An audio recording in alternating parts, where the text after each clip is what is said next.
Bonjour. Il est nécessaire d'avoir quelques conseils diététiques pour les personnes diabétiques. Mais avant tout, il est important de signaler qu'une autosurveillance glycémique est capitale pour le jeûneur diabétique.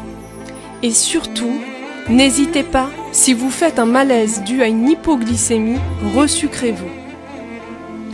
L'important est de ne pas faire d'excès lors de la rupture du jeûne.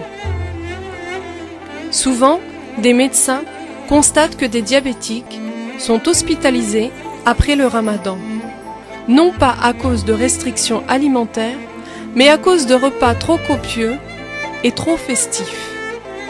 Alors attention aux risques multiples comme le coma. Mais comment s'alimenter pendant le ramadan?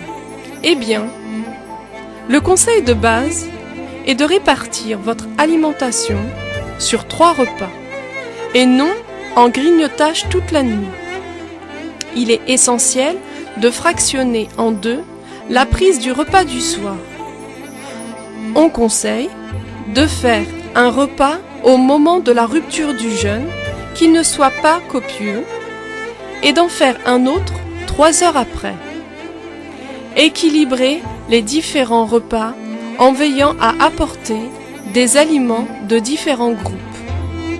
Des fruits et légumes, des féculents, des légumineuses, du poisson, des viandes blanches.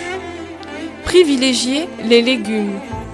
Et n'oubliez pas les sucres lents, comme l'orge, la semoule, les vermicelles, le boulgour, car ils sont intéressants en remplacement des sucres rapides, comme les gâteaux, pâtisseries orientales, sodas, viennoiseries. Ce sont de véritables bombes à retardement.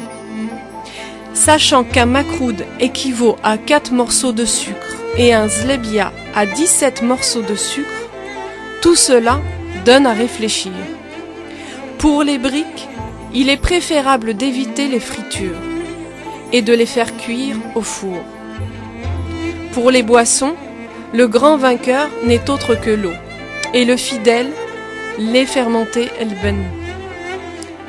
Ensuite, on peut prendre des boissons chaudes, du thé, des infusions, du café non sucré.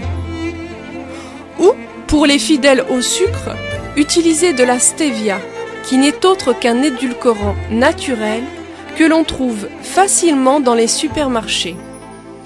Attention, les sodas sont à éviter, car ils contiennent un taux de sucre élevé.